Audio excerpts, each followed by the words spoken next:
Matt Waldman has been a Footballguys senior staff writer since 2009, and he's written the insanely detailed rookie scouting portfolio since 2006. He's a musician, he comes up with great analogies, and he's the first ever repeat Perspectives guest. These are his late round perspectives.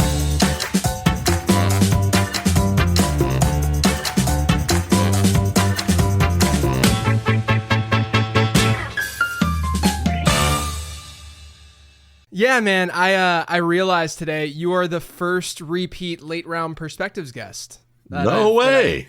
I Honored. 'cause I've done other shows on the late round podcast, because within the feed you get the regular solo show that I do and whatnot, and then you also get this Perspectives episode.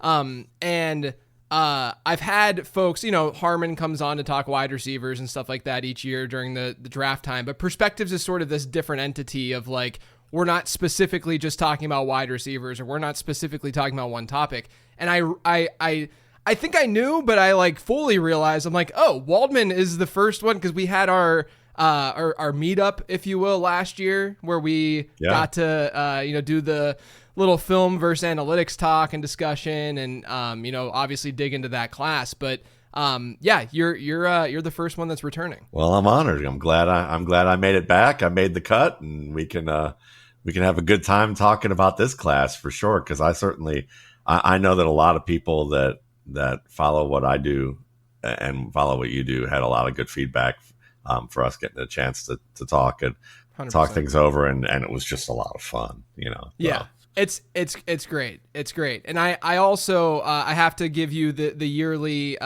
note that you are a sick human being for putting together the rookie scouting portfolio the way that you do. What, like I said it last year, I'll say it again. Like, there aren't a ton of prospect guides out there in general, or rookie guides out there in general. But a lot of them that are out there, they generally will take like the top 20 or so guys at each position and kind of dig in. You have like the Bruglers of the world doing the beast and stuff like that. And so he's certainly not part of this group. And so I do it, I look at every running back and wide receiver that was at the combine. So like this year in the late round prospect guide, I had 80 running back and wide receiver profiles, which is not a little amount to put together. And then every year I look at your RSP, and I'm like, this guy has a more of an illness, a deeper illness than I could ever even dream of. It's crazy how much stuff is in there, man. So props to you. Congratulations on finishing yet another RSP. I appreciate it. But, I've enjoyed reading your guide as well. It's been fun. It's well written. It's got a great sense of humor. And it's just a very good way of being able to, frame stories and tell stories in the way that you do. You're a good writer, and it's fun to be able to, it's a fun and informative read. And I think that's great, because a lot of this information can be very dry. Yeah. I mean, I'll tell you what, especially when I'm doing this from like an analytics perspective, I mean, regardless of the perspective that you're really coming at it from, when you get to some of the lower tiered players, it is a monotonous thing that you're going through, right? Because it's just like you're trying to find, you don't want to be a jerk either. We're not doing this from the perspective of like, we're better than them at football, or have you ever had that like sort of dissonance of like, you're evaluating these players and you're saying negative things about them, and obviously not about them as humans, but about their skill set and such. Does that ever bother you to a degree? It's hard, because you want to frame it, and sometimes you want to have a sense of humor about it. Like somebody like Kyle McCord, where I would joke that his penchant for throwing targets, to targets that are really well covered, and then doubling down in that. And I joke around that I would nickname him Hold My Beer, is kind of a, you feel bad a little bit, but you want the sense of humor, but you also try and phrase it to people and say, listen, at the beginning of this, I have all the respect. These guys are in the nine, they're the best of the best. They're the best of the best. So, when I say some of this stuff, it's not an attack on them. And most of the time I'm trying to explain, if he can fix this, he could be really good. These are some things that are really good. Here's some things that aren't. And I'm going to pick on him a little bit, but I mean him in good natured. I mean, look, I got an email from Xavier Guillory's mother yesterday, and it was a very kind email. Now, Xavier Guillory isn't anywhere in my top 25 wide receivers. And there's some things that I really liked about him, but it was very kind. So you see that like family members can do that. And I once I think I once went all over CJ Precise on video with a guest saying this guy really needs work in these areas. And I got an email from from his brother about a week later. And he said, CJ took your tape to the Notre Dame running back coach and said, "What I think some of this is valid. What do you think?" Wow. And the running back coach said, everything in there is 100% right. And I would suggest if you want to follow up with him, maybe you might be able to see if he knows a running back coach or if there's anything like that. And I happen to know a running back coach who worked with people, and he worked with CJ Precise before the draft. That's amazing. Yeah, I mean, look, if players can approach it from the standpoint of you have a trusted source, you have someone who obviously knows what they're doing, and they can take that constructive criticism. It's not like you're some random dude on Reddit who's just screaming into the void, and just saying things. Yeah, you want to balance it, and sometimes there's times I look at stuff and go, okay, I might be being too mean here, and I tamp it back. But most of the time I try to say to people, look, we got a little laugh and yuck about it, but I'm sure people can joke about me and go, Matt Waldman, we can't get him on a podcast for more than, for 30 minutes because it's going to probably go over by 60, Hey, I'm all for that. I'm all for that. Like, I was thinking, like, I have, like, Corey Kiner was one of the backs who was at the combine. And one of the things that, like, I don't care at all about, like, hand size or anything like that at running back or what have you. If they can catch, they can catch. But he had, I don't know if you saw this, but he had sub 8-inch hands at the combine. And I was writing his profile, and I like started out the profile in the guide. I was like, he has this, blah, blah, blah, but he also has these sub 8-inch hands. And then I wrote another paragraph, and then I just went back and I said, I just can't get over the hand size because it's just so ungodly small. Those are the smallest hands. Right. I think it was the second smallest hands of a player at the combine that we had ever seen. Yeah. And it's just a weird, I'm not like, I hope he has a great career. Right. It was just a funny thing that it is. I mean, I can't help but thinking of Little Mittens every time when you mention about him, but at the same time, it's almost like you think of things like, if he plays further north in Ohio, it might not get him your kids' mittens and it might do the trick, but at the same time, he is a tough runner. He's very physical. Right. And, and you look at all that it's the same thing. Like you play some of that stuff's just too funny, and then and they've heard it. Like Brock Purdy, I worked with Will Hewlett, Brock Purdy, Caleb Williams, Anthony Richardson's quarterback coach, and I've provided scouting reports pre-draft for them to all those guys. And when I did that for Purdy, Purdy was my 6th ranked quarterback. He had a grade that was comparable to a lot of the quarterbacks in this class who could be starters down the line. And I said, in the right environment, he could become a starter. And so, but I asked Will about Purdy, and he said, Purdy, the first thing he said when we sat down to meet, he said, I want you to be ruthless about what it is that I need to do better. Don't hold back. I don't need to be stroked about how good I am, because I know I'm not nearly good enough right now to be where I want to be, and just lay it on me, so that most players have that mentality. As long as you're not being an ass to them, it's okay. Yeah, I mean, it's hard to imagine a player getting to where they are, to be invited to the NFL Combine and not being able to have that kind of thick skin and understanding that they're not going to be flawless players. Yeah. Yeah. If you're given constructive criticism, but you pick on it a little bit, I'm sure coaches do the same thing, and players do the same thing. That's a really good point. Yeah, they're getting reamed out anyway by the coaches way more than they are by a fantasy football podcast. Yeah, I mean, when I used to play music, I had a teacher who used to play with guys like Sinatra and all these like big time jazz musicians and pop musicians, and he learned in that environment where you go to clubs on the south side of Chicago, and they basically play you off the stage and humiliate you, And so we'd have these small group classes where you'd play a song and then basically like he'd critique it. And I remember one time I was in a group and the drummer played something that was off and it threw everybody off, and I was soloing during it. And I remember like at the end of it, like everyone was always scared to death, like playing with it, and he'd go, okay, let's play over that part again. And the guy kind of screwed it up again. So then he goes, okay, he starts getting drummers from everywhere in the class to play it. And then they're done. And he goes, if I were running this gig, you're fired. I'd keep you on the gig for another week until we got to the next town where there was some decent drummers, and then you'd be fired.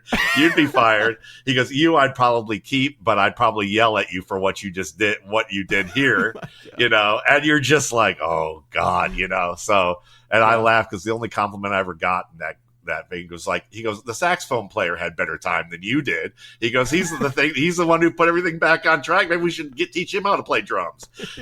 I was just like, oh my God, so yeah. So and good. I'm sure that I'm sure the University of Miami football team at that time, back in the late 80s, Jimmy Johnson was probably a lot harsher than this guy was. That's for sure.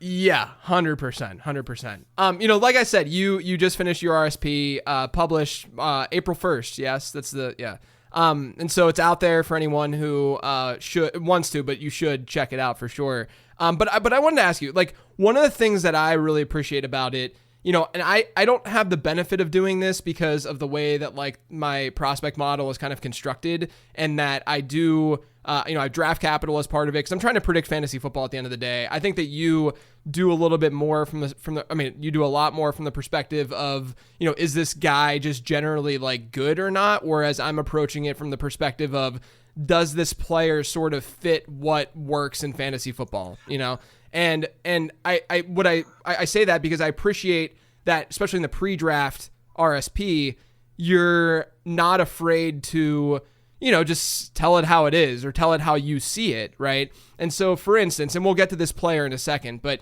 for instance, you have Taj Brooks as your RB3 in these rankings, right, pre-draft. Right. But clearly, Taj Brooks, like, you can look at any sort of consensus or NFL mock draft database, wherever you want to look, and he's more than likely going to be a day 3, maybe UDFA, but let's just say, because it's such a good class, but let's just say that he's a day 3 guy. So my question to you, obviously you're trying to help from a fantasy football perspective, and we know there's going to be a correlation between where guys get drafted and how strong they're going to be. So how do you look at, these players pre-draft, and then you see them post-draft? So Taj Brooks, let's just use him as the example because I think it's easiest to just go forward with an example. But let's say that Brooks, goes round 6, right? And you have him as the RB3. How do you then adjust and look at that from pre to post draft? Sure. And for folks who may not be aware, part of my service of what I offer for $21.95 is the pre-draft that we've been talking about, the pre-draft publication. And then I come out with a post-draft publication no later than 7 days from the last day of the draft. And what's in there is a re-ranking based on player fit. I give you a cheat sheet that has those re-rankings, and I look at ADP versus my pre-draft ranking or my post-draft ranking and kind of give you a sweet spot. So if I'm still like, say, I like Nick Chubb better than Saquon Barkley coming out. That was one of the things that I was known for. So I looked at that and I said, he's going to Cleveland. They have a good offensive line. Carlos Hyde, yeah, okay, whatever, good back. But Nick Chubb, I still believe in. Just a little bit better than Carlos Hyde. Yeah, a little bit better. But at the time, he was playing special returning punts, sure. They thought he was old Frank Gore with bad knees, and so I looked at that and said, okay, ADP says you can probably get him at the beginning and the middle of the 3rd round, but my value of him is he's running back 1 in terms of talent. I still am not backing down from that one. And so I said, you can get him at pick 25 to pick 30. And I gave like a sweet spot range that says, here's where you can get him. So all of that, you get that later. It's not as big as the RSP. It's more of like 100 pages and gives you strategy. Only 100 pages. It's a template now, so it's easier to write into. But anyway, there's that. So how I adjust. I mean, draft capital absolutely matters in the standpoint of how teams use they want to double down on their investment. They want to give their investment all the opportunities to earn what they think they deserve, which is those opportunities to grow and develop. So, I think Jordan Rodriguez calls it pretty pick privilege or something like that, or early pick privilege. And I've always been a believer in that. Ryan Riddle kind of talked about that concept way back in the day. Bleacher Reporter, former NFL player we're good friends, and I always reference him. But you look at that, and you say, okay, if they're a day 3 prospect, most likely it's at the very best, they're gonna need 1, if not 2 players to get injured and be out for an extended period of time for him to even get a chance to just compete for that. He may not even make an active roster spot if it's like, round 6, round 7, or UDFA. So at that point, I'm going to knock them down significantly on my board post draft, and likely say, or if the running back class is weak or other classes are weak, I might still have them higher than some people just because I like the talent. But I'm more of a believer that based on fit, with the scheme, are they a gap scheme runner going to a zone scheme? And never had experience with that? Are they on a loaded depth chart? What are the contract lengths for the players ahead of them? I even provide all of that information for people so that they see, here's what I think of the players ahead of this guy, how much time they have left, and and what that's gonna and how that could potentially fit. So usually that means, a guy like Ladd McConkey last year is a good example. And Marvin Harrison are good examples. I had Marvin Harrison wide receiver 2 pre-draft. I think I had Ladd McConkey somewhere between 7 and 10. But when Ladd McConkey went to the Chargers and he was with the Ravens, former Ravens coordinator who was the 49ers, had Michael Crabtree, and I saw that they lead their offense through their slot receiver. And you look at the receivers they had, I'm like, okay, I'm all in on McConkey. He's a top 15 player in redraft at the not 15 but top 15 receiver. And with Harrison, I looked at Kyler Murray, and I'm infamous for kind of making fun of Kyler Murray a lot. So, and I looked at that and said, no, I know where Harrison's weaknesses are with his hands and how he attacks the ball, and Murray's not going to be the one it's not going to be a good combination, and he doesn't feed his multiple receivers well enough. It's either one or nobody too often. And so at that point, you kind of adjust. I look at the histories of all that stuff. So there's a lot of factors that go into it. But absolutely, you look at Taj Brooks, and I'll joke around that I seem to like running backs with the last name Brooks. Kennedy, Taj, Christopher, they're going to be my sleepers for some reason. I like Brooks, but the thing is that they're with Brooks, if he's like a round 5 guy, in the NFL, and the guy has like a year left, I may not drop him as far down as people would expect. If he's an undrafted free agent and he's going to have to compete with a guy with earlier draft capital who I thought was talented, not like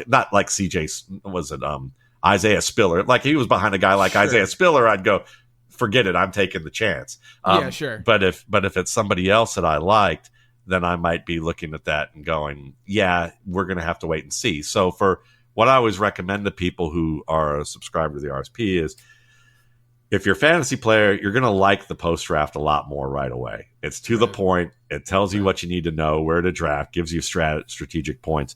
But you're going to find out as a dynasty player most often that you're going to refer into the pre-draft for the next 2-3 years, because when somebody does emerge, that everybody goes, wait a minute, I don't even know who this guy is. Let me read him. Or you read something where the guy failed early and you go, oh, well, Matt said if he lands in a gap scheme, he could be good. Like Ollie Gordon would be a good example this year. Ollie Gordon, I don't think knows how to run zone very well, and he's not a very good between the tackles guy, but you get him in space, or you give him one decision and block it upright, and all that physical ability can shine through for what he does well. So if he lands on like the 49ers after like 2 stops somewhere else and gets cut, and Kyle's ass Emperor Palpatine up at the top of the stadium there, his daddy Shanahan, if this is okay to do, I'm kidding, but to do that, then they might bring in Ollie Gordon. You go, okay, now I see where that would be a good opportunity. Yeah, I think that there's a lot of value that is still kind of like untapped and unseen by a lot of like redraft and season long fanatics, which is the majority of people who play fantasy football, obviously. But there's still like a big gap between them understanding that this rookie information and consuming it this time of year / just having that sort of backbone can be so valuable when you're in the middle of week 9 and crazy things are happening. And then all of a sudden, like I always go back to Aaron Jones, because I loved Aaron Jones coming out. This was kind of like when I was first kind of getting more into prospecting and stuff like that. And, unbelievable production profile. He checked really every box. I think a lot of the reason that he probably dropped was the program strength and smaller school stuff and what have you. But regardless, I didn't think Jamal Williams was that bad of a prospect either. But, you go back to that, and I referenced this actually like last week on the show, but you go back to that Thursday night game, and Ty Montgomery goes down and Jamal Williams goes down, and then all of a sudden you're at your RB3.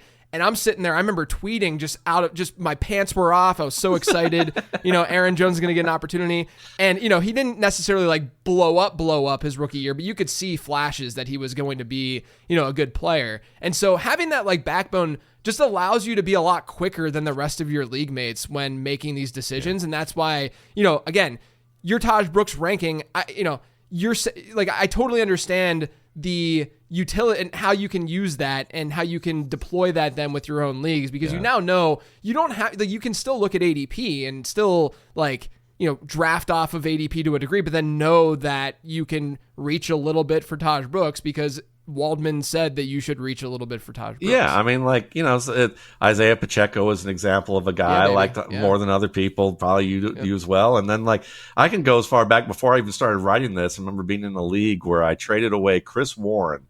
I had a good team. I traded away Chris Warren, and I had picked up this guy. I drafted this guy late by the name of Fred Lane, a UDFA out of Lane College for the Carolina Panthers. And Tim Biaka went down. Some of you listening to this probably don't even know who any of these guys are. But I remember I had Corey Dillon and rookie Corey Dillon, who I knew I really liked, and I had Biaka, but I had Fred Lane. But I got desperate because I was thinking I need to keep on my pace. So I traded away Corey Dillon for Chris Warren. And my friend won that league, and because Chris Warren basically ran for 278 yards, I think, in that rookie year in one game.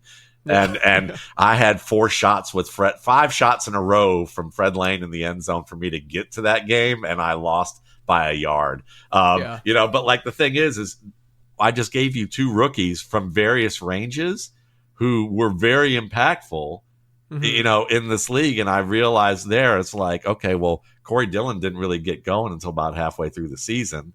Yeah. And Fred Lane, nobody even heard of, and he's the only reason I got in the playoffs with that team, because I traded away because Chris Warren got hurt and then didn't play well. So, those you can be the thing about rookies is that the more you can be preemptive rather than you have to wait to bid so much money. You can go, oh, this guy's going down. Nobody's talking about that this kid might get his shot. I have 2 roster spots available. I'll use one of them on this guy. And if not, I'll just toss him back if it doesn't work out. Yeah. Okay, let's get into these players a little bit.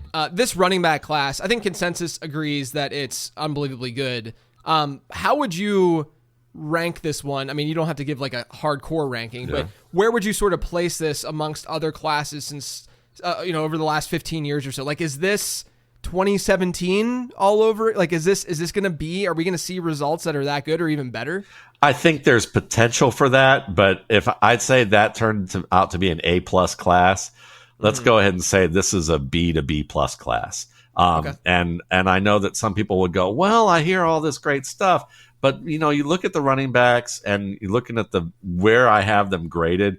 I see that this is a class where we could find, if 3 or 4 players turn out to be as good as people think they are, it will be an B+ to A- class for sure. If we get 5 or 6, now we're talking 2017 territory. Right. Most likely what's going to happen is there are going to be 6 to 7. There could be 6 to 7 backs in this class who have 1 to 3,000 yard seasons, but I wouldn't be shocked if 3 to 4 of those 7 are like Tim Hightower, where it's year 3, he's an 800, 900,000 yard player. Year 5, somewhere in a new town, somebody gets hurt, and now he does this. Latavius Murray, suddenly year 8, he does something really good. Or we get a Justin Forsett who shows up and lands on the Baltimore Ravens and Ray Rice is suspended, and now suddenly, now he's an 1,100-yard back, or Chester Taylor. It's like, I think we're going to have a lot of backs like that. The problem is,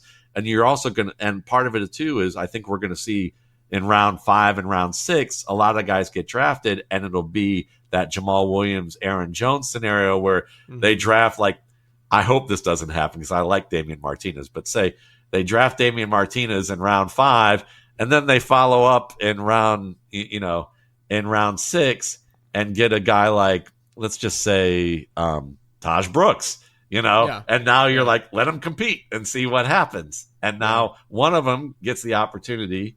The other one ends up shipped off on a practice squad somewhere else, and they're labeled just a special teams guy until people get hurt and they don't know what they have in them.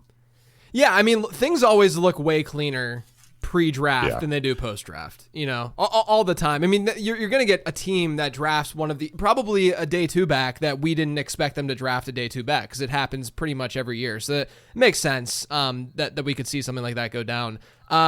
So I know that both of us are not like big rankings people for various reasons.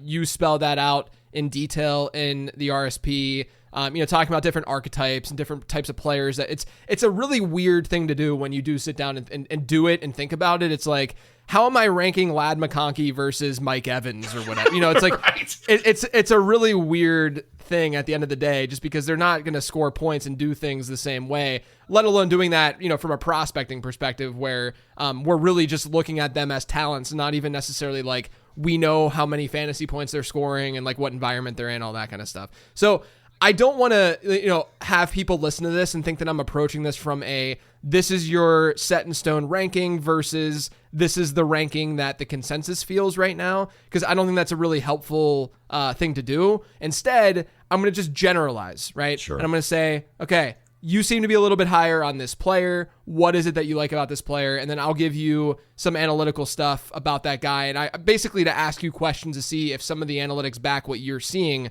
with these guys. So I'm going to start things off at running back. We'll start with Quinshon Judkins, your RB2. We could talk about Ashton Genty for years, of course, but, most will have him at RB1. But with Quinshon Judkins, you have him at RB2. I don't think it's like a flaming hot take or anything like that. Like, he's obviously a good player. My analytical pushback, if you will, is that he didn't have the best overall receiving profile that I've seen. I think that and I also want to ask you this, because I brought this up a lot on the show too, because this will be a general thing that we can kind of go back to and talk about throughout all the running backs. But when it comes to pass catching at running back and like how it translates to fantasy football in particular, I've always kind of like high level categorized these guys as you're elite at that trait and that skill. Like, you're a Christian McCaffrey type player, you're Bijan Robinson, Jahmyr Gibbs, or you're just a very, very bad player at that. Like, you're not going to be used in that way at all at the NFL level. And then there's this middle ground, right? And that middle ground has a really wide range of types of players, but you're going to get players from maybe a Judkins or like a Jonathan Taylor to Kenneth Walker, like players who can do these things, but maybe don't display the traits that will make them a 15, 16% target share player at the NFL level. And so with Quinshon Judkins, I have the metric breakout score, which is basically age and program adjusted receiving production, because my running back model no longer even uses running back or rushing metrics, which is also just kind of weird and wild. But, his breakout score was a little bit below average. His best season in reception share, which is predictive, especially in the first few rounds of the draft, was only 8.6%. Now he's getting boosted by teammate score, and he played with good guys. Even at Ole Miss, I mean, he played with quality running backs. Zach Evans was a good prospect. Yeah. Zach Evans was decent, and then obviously Travion Henderson now, at Ohio State. So I understand the kind of brushing off the receiving production to a degree. I've kind of looked at it as, if you look at him from like a usage projection in the NFL, it could be a Jonathan Taylor type situation where and I'm not saying he's that player, I just mean just straight up usage, lots of early down work, good goal line work, and then maybe not like a plus as a receiver, but enough of these easy looks out in space that he can at least do something with the ball in his hands. Is that an improper way, or is that how you view him? And then do you just like him that much more than as a rusher, a pure rusher, and that's why you have him currently as your RB2. It's a great question. I think to start with, I mean, when I look at the way I score players is really a lot of it is how because there's a wide range of what a running back can be. Then what I'm looking for is who does things in the variety of combinations the best. So I think my scoring system has done a pretty good job of identifying that a Jahmyr Gibbs is really good, and also identifying that a Nick Chubb is really good, and they're very different backs. So the thing for me is that when I look at Judkins, his profile of what appeals to teams is both broad and deep in talent. And so from a receiver standpoint, I like how, you gave it a simple, like, here's how I look at it. I'm similar way. Like, to me, like all those guys you mentioned in Austin Eckler, guys who can run wide receiver routes and have the athletic ability to beat linebackers and safeties and occasionally maybe even a cornerback on certain routes, and can win in the vertical game against some of those defenders. They're special. They're the top end. Then you've got guys who can win one-on-one on like angle routes, Texas routes, things like that, where you're angling out from the backfield and cutting back in or outside. And, a Jonathan Taylor is a good example of a player who can do that when used as such. But, and then you have guys who maybe they don't win one-on-one, but they're good leak receivers. Yeah. Like James Conner is a good leak receiver. He's going to get the little shovel passes, screens, little flat routes in space, RPO occasionally, and they can do that. And I see Quinshon Judkins as being that kind of guy.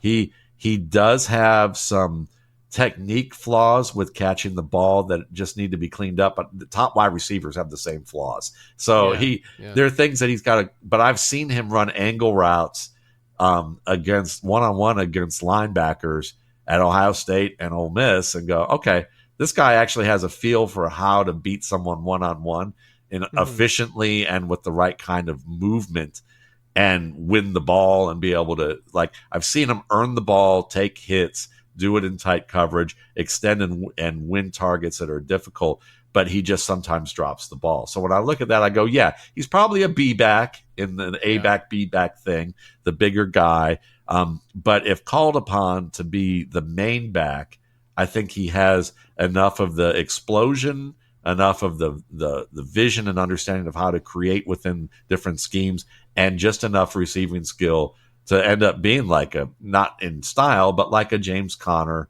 type of back who you go, okay, maybe he's never a top 5 back, or that's maybe one good season like that, but he top 15 running back for several years. I think the potential's there for him.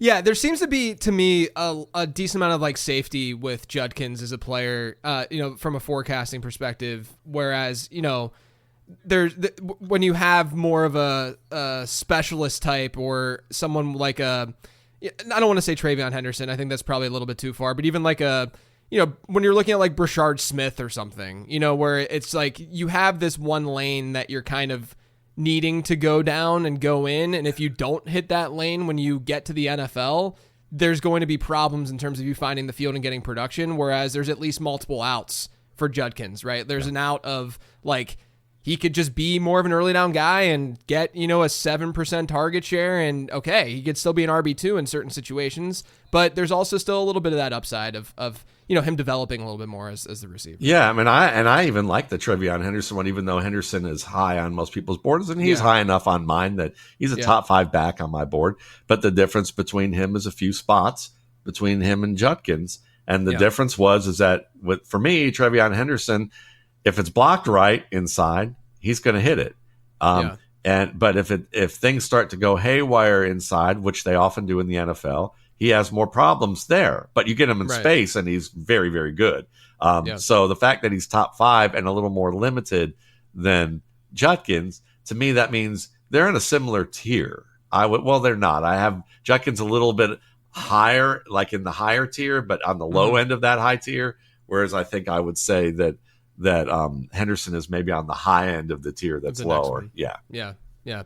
We briefly talked about Taj Brooks, but I want you to just, I don't have a super strong opinion about him, so give me a strong opinion about him. I joke, I nickname him Lemonade because I think he turns lemon plays into lemonade. Yeah, because good running backs mitigate losses. When you watch Frank Gore and he annoyed the hell out of everybody who was a fantasy GM late in his career because Kenyon Drake got blocked and Marlon Mack got blocked. But if you watch their games carefully, you'd see that Frank Gore was giving them an education on how to press a crease, how to set up defenders into the crease and be able to get yardage where most of the time these guys would lose yardage. And he could do that because he had extraordinary quickness and short area acceleration. And Le'Veon Bell's another guy who was very good at being patient and had that short area quickness that was fantastic and also that acceleration. And he was even slower at Michigan State because he weighed about 15 pounds more, that time. And I was all over both those guys. Both those guys I really liked in terms of their skill set. And when I look at Taj Brooks, his ability to press creases tight and be able to set up defenders into blockers or to be able to avoid unblocked defenders in the backfield and either turn a 7-yard loss into a 2-yard loss or to turn a 5-yard loss into a 15-yard gain. He does that as well, if not better than anybody in this class. And he can run around you. He can run over you. He was faster than I thought he'd be, at least and I went back and double checked like the miles per hour and different things that I do to track in addition to the 40-yard dash. But I thought he was going to be a 4.6 guy, not a 4.52. It seemed like a lot of people were surprised that he was able to run as fast as he did. Yeah. Now, he also did the Le'Veon Bell thing, but he was smarter about it. But it makes me laugh because he bristles at the Le'Veon Bell comparisons because I think he's young and he thinks of Le'Veon Bell later in his career. Off the field Le'Veon Bell. So he bristles at that. But he did the same Le'Veon Bell thing. He was listed at 230 at Texas Tech. Shows up to the combine 15 pounds lighter. Yeah, he gamed the system well, but he can probably play well at 215. And at the same time, when he said, I'm more Josh Jacobs, well, to me, Josh Jacobs is the modern day Frank Gore.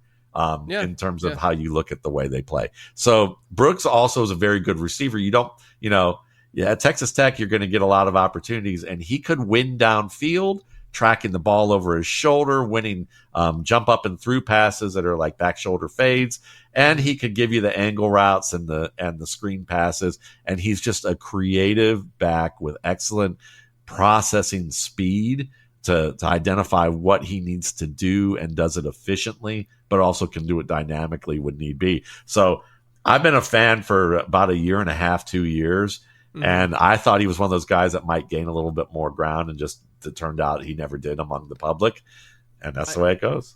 It could just be this draft class too. I mean, I think that's happening a lot, and we'll get to some more of these guys. I just think it's happening a lot with some of these players where there's just so many good, solid prospects where you could see the ceiling. Maybe that's not super, super obvious like Ashton Genty, but you can see a ceiling with these players, and there's just so many of them that someone has to inevitably be ranked lower, at the end of the day. Yeah, running backs there's guys in the 20s in my ranking and below that who still have grades above 80 on my RSP, which means you're a contributor. You can contribute right off the bat. To me, this is like a casting call in Hollywood for veteran lead actors, and you sitting in the room and it's like, you could be Sean Penn sitting in the room, but so's, Cumberbatch and,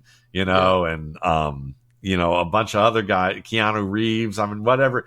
And depending on the role, you might go, Keanu Reeves would suck in this particular thing as much as we all love him as a person. But in this particular genre, he'd be great, or Michael Fassbender would not be good in that. But if you talked about him as actors, you look at that room and go, how do I choose? And you realize that NFL teams are doing the same thing. They're looking at, there's all lots of talent. Sean Payton, last year going, with running backs, you can get late round guys and just let them compete because they're all good to some extent. It's just what are you looking for in that flavor? Yeah. One player that I do have probably of the I don't want to say higher end, but a guy that a lot of people love, and you seem to like him too. You have him ranked as a top 5 back right now, is Damian Martinez, where I think of all of the players that are sort of in this range, like maybe he squeezes into day 2 if a lot of running backs go, but probably day 3 guy. But he's the one that analytically probably concerns me the most from a pass catching perspective, because he had a best season 5.4% reception share, which is pretty low. And if you look at from 2011 to 2022, so I want to give players, my database goes back to 2011. I want to give players at least 3 years of being, eligibility in the NFL. We had 44 running backs get drafted with best season reception shares below 7%. And it was a certain parameter in terms of draft capital. But of those 44, only 2 of them scored more than 13 PPR points per game in one of their first 3 seasons. So my thing is, I've seen a lot of the pros of Martinez as a big bulldozer rusher. My concern would be the pass catching. Is it a valid concern, or are you not as worried about that side because he is that good between the tackles? Well, I think that if teams are using modeling like you're using it, there may be a concern because they may just write it off before they even begin. Sure. But when you do watching the film closely, there's 2 things that I would give a possible, devil's advocate point of view with this so that we can see, because it may turn out the way you're talking. But watching him at Miami, he's not used a lot as a receiver there. When he was, I saw excellent hand-eye coordination to be able to earn the ball, and there was decent route running there as an underneath league receiver. Nothing that was bad there. But then you go back to Oregon State, and what's different is that at Miami, he was the bulldozer who they ran between the tackles a lot. At Oregon State, they like to run toss plays and outside zone, and you see a lot more of the smooth accelerator that comes into play with his game.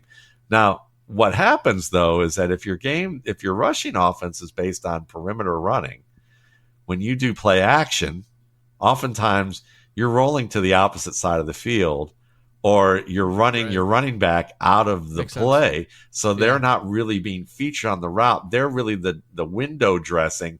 And because he was so effective as an outside runner at Oregon State and their main weapon, they wanted the defense just to flock to him so that the quarterback had easy throws. And I think that if it turns out he's a good receiver, we can look back at that and say it was disguised. Yeah. No, I like that. Like I said, when I'm looking at my prospect guy, the model, and I'm writing players up and stuff like that, I look at all this from a gray area perspective, with a gray area perspective, right? Yeah. Like this isn't this cannot happen. This is I want to know the opposite. I want to know why this happened, or why, the numbers are looking the way that they are, because we know that this is not, it is impossible to just capture everything. As a mutual friend of ours would say, context matters. Exactly. Speaking of context, I feel like Savion Williams needs some context, because no one knows what position he's going to be playing in the NFL. You're really high on him from a running back perspective.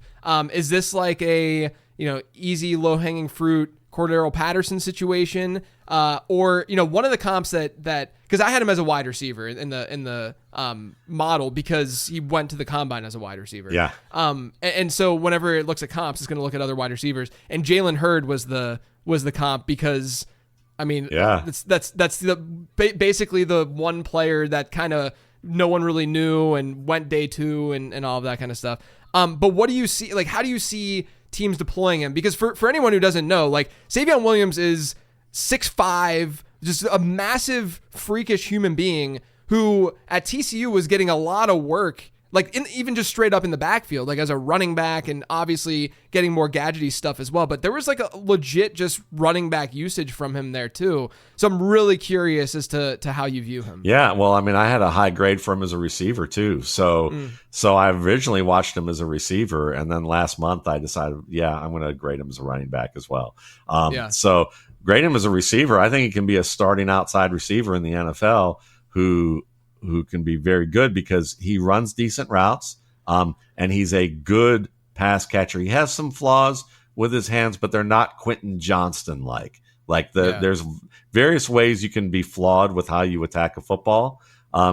And Savion Williams didn't have nearly as many flaws. They're much more fixable or addressable, and he made clutch plays like late, third down, fourth down, red zone, 1-on-1, kind of like had to squeeze that ball in there, make it difficult, and he won those plays a lot. So I was a fan of what I saw from his receiver. But then you watch him as a runner, and you're watching like defensive tackles with 20-yard head starts coming down the line in pursuit, and he's trying to pull through like a wrap from a linebacker, and he gets nailed in the side, and the defensive tackle just slides right down his leg and falls to the ground. I mean, like repeatedly seeing him have that contact balance. He's huge. Yeah, he's humongous. Yeah. I mean, Cordero Patterson's 235. Right. So when you look at that and you see what he did.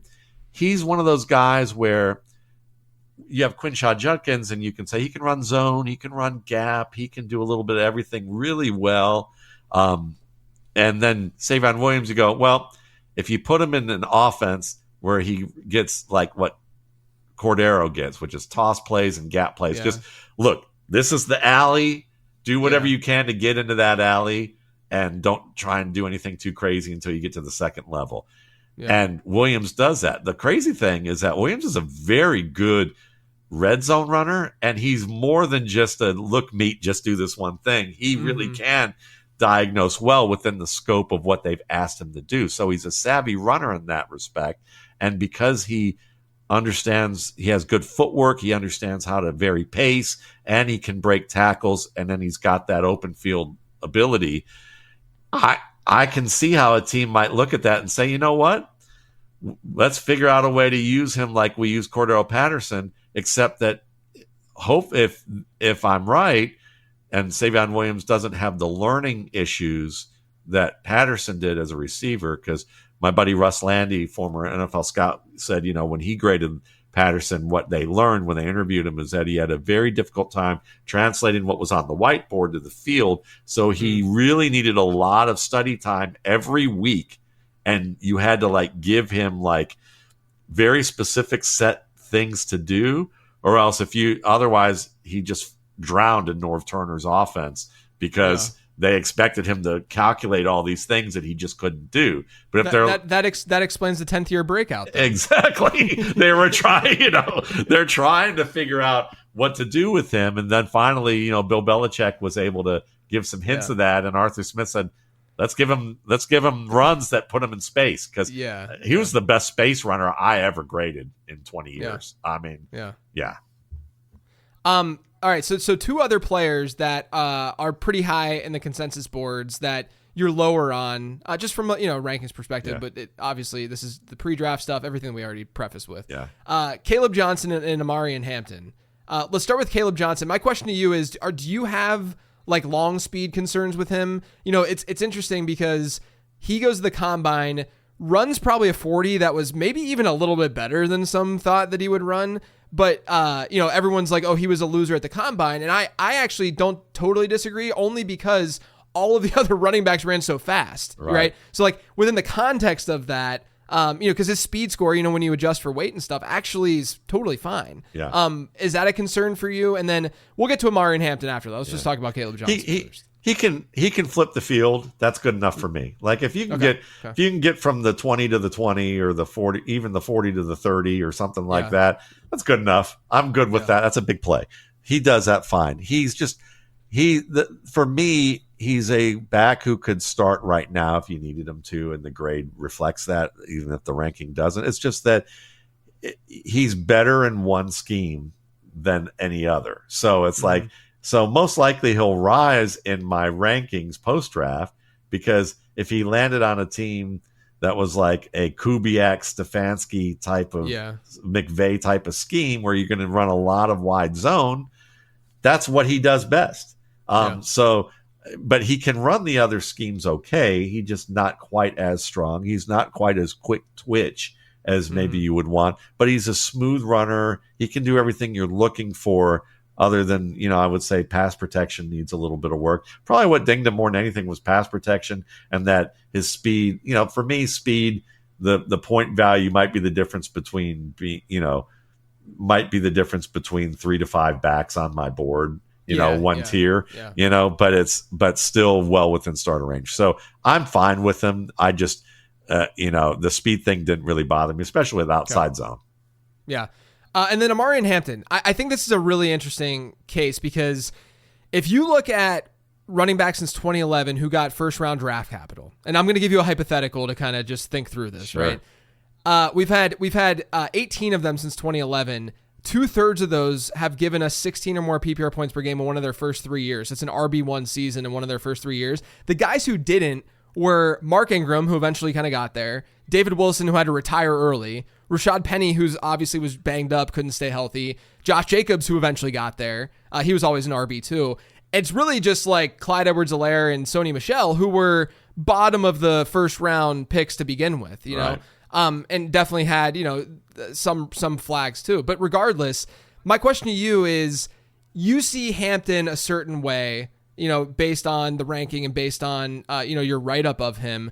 But my question would be, if he does get, because there's a lot of steam about him going in round 1. Sure. And if he goes in round 1 and then you see Judkins go to a decent enough spot mid-round 2, does that make you say, I'll put Hampton, like, is Hampton good enough in your eyes from a talent perspective to jump a player like Judkins, or are you still more so going to stick to it with Judkins just because round 2 capital obviously still isn't that bad? I'd say depending on the team, it's plausible that could happen. I don't know how likely it will, but it's plausible. With Omarion Hampton, I mean, certainly he's got good power. He has very good top end speed.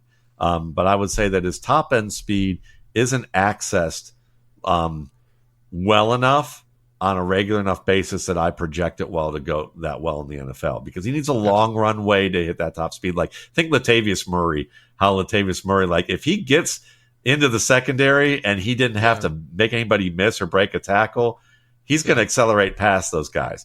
But if he had to do a lot of work to get there, he's not accelerating past. And Hampton gets jostled a lot in pass pro, more than people realize, and how that's going to project to like NFL defenders. I don't think he's going to be quite as strong of a pass protector as people have him down to be. That said, he's fine he's a fine back who can be a good starter in the league. I just don't see him with the same level of depth of talent overall as some of the other 9 other guys that I see on my list. But it's a good class. But if those 9 other guys weren't there based on his score, he could have been running back too, just based on the fact that he scored at the level that he did. So he's a good back. He'll probably find a decent fit. They'll probably leverage what he does well.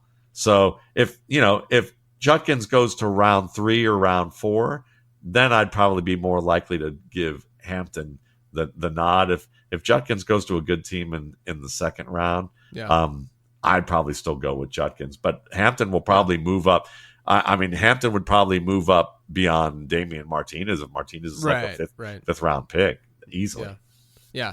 Okay, that's good to hear. And then you mentioned sort of getting and unlocking that top end speed. Let's talk about Bashal Tutin, who watching him, it's you can see the speed on tape for sure. And he obviously then ran that fast at the combine. It's always good to see that pair up. The crazy thing is that his comps analytically ranged.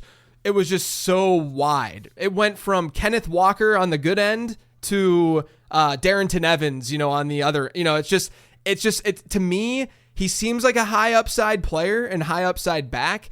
I just don't know if that'll fully be unlocked. And honestly, I'm kind of letting draft capital dictate that to a degree. But you also had a really, really interesting nugget in RSP about fumbling and his fumbling issues and what you kind of look for there. So can you talk about Tutin and talk about that fumbling stat as well? Yeah, Tutin, certainly, I agree. He's got that high upside for sure, the speed, the ability to break tackles.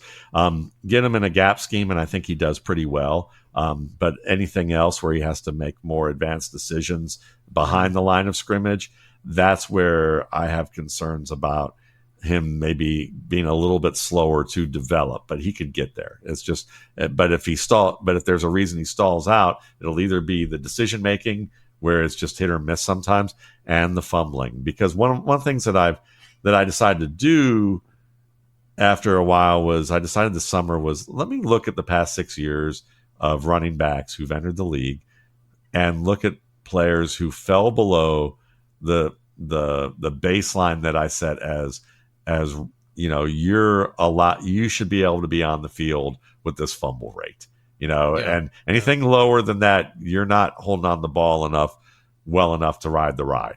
And so looking at that baseline number and looking at the number of backs in the past 6 years who and their fantasy results, I found that if you fell below that baseline rate,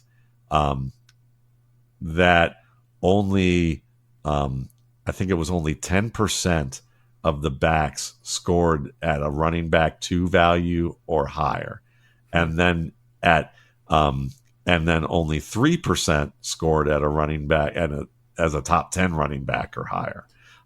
So it's a very low outcome based on that group. Now, what I didn't do, and what I probably will do, in the next few weeks when I get ready for this fantasy season a little bit more, is I want to look at the backs who did exceed that expectation, who recovered, like a Sony Michel, who had a horrific fumble rate, and while injuries was an issue, his fumble rate was much better in the NFL.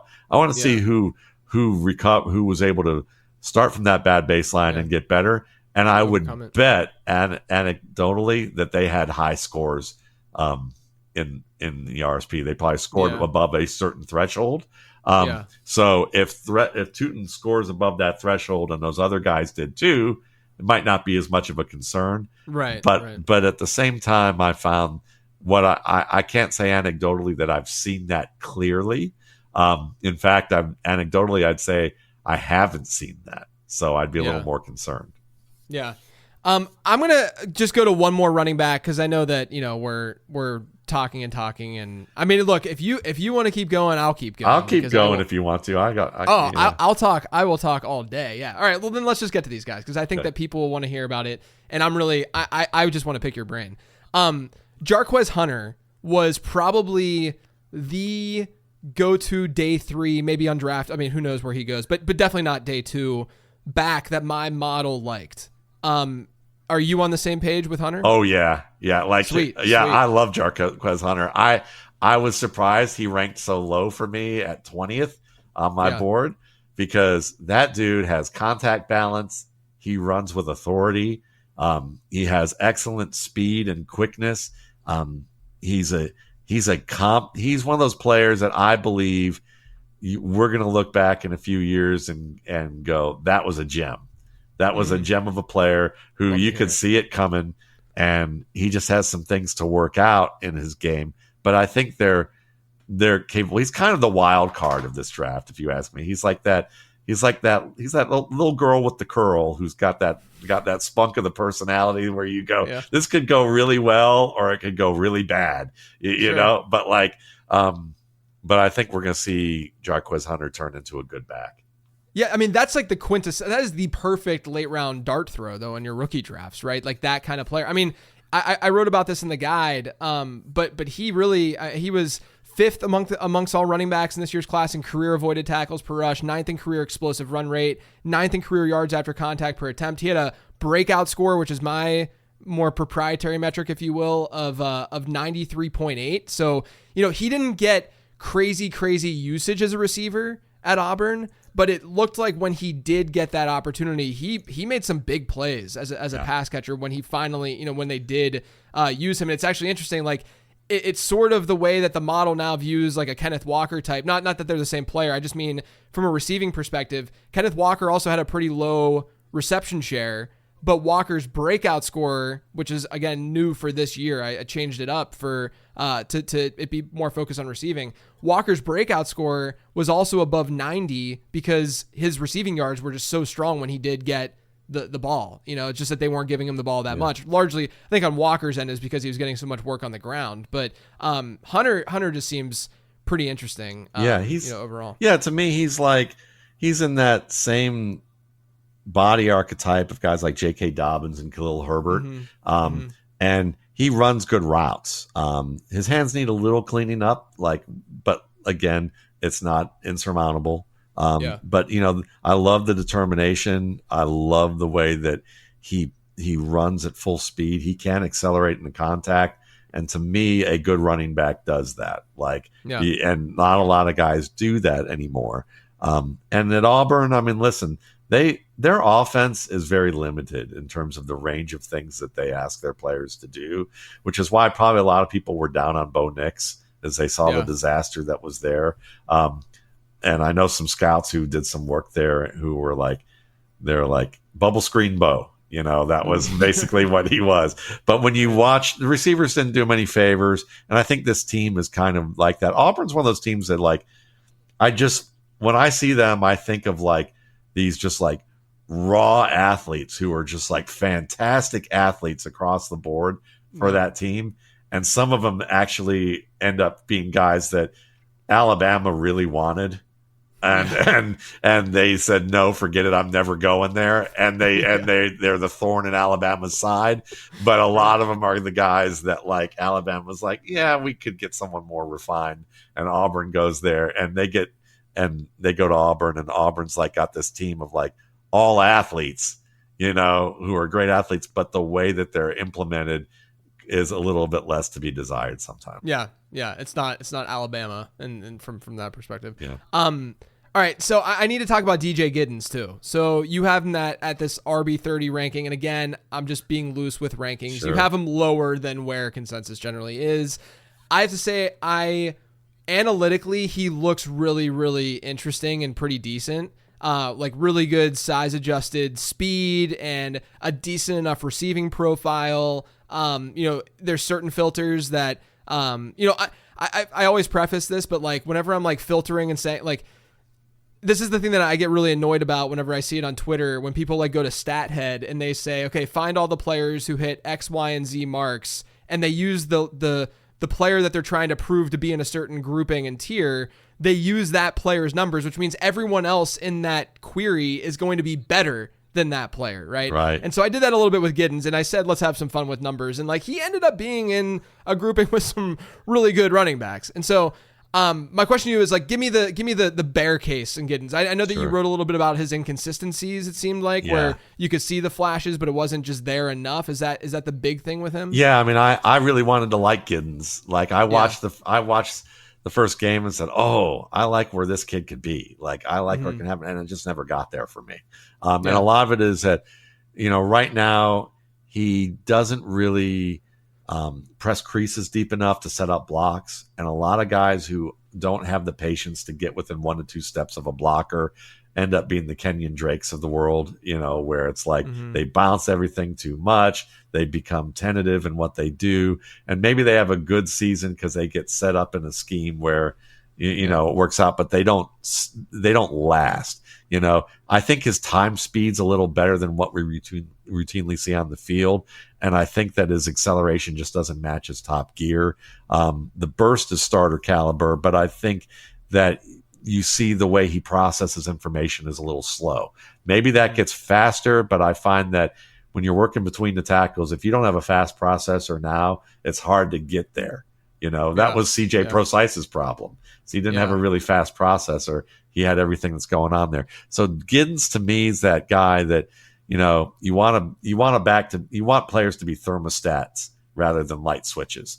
And I would say that, Giddens' game feels more like a light switch, and you got to find some duct tape to put over that knob so it stays on the on position. He's kind of, if it works out, he could be a faster Melvin Gordon, which could be really good. Right, right. But I kind of feel right now his attack, his pacing, how he just finishes in all areas of, as a runner just isn't quite there. And his pass, it was one of those things where he didn't have one special thing, but he had multiple things where you're if he fixes this, this, and next thing you know, I'm he's got 10 things to fix, and some of them are easy, and it might get him to a contributor level where he's a good third down back, or you can put him in as a change of pace, and you like what you see, but is he going to get all the way there? And I just have doubts that he's going to be able to fix all those things. And then the last one I want to talk about is RJ Harvey.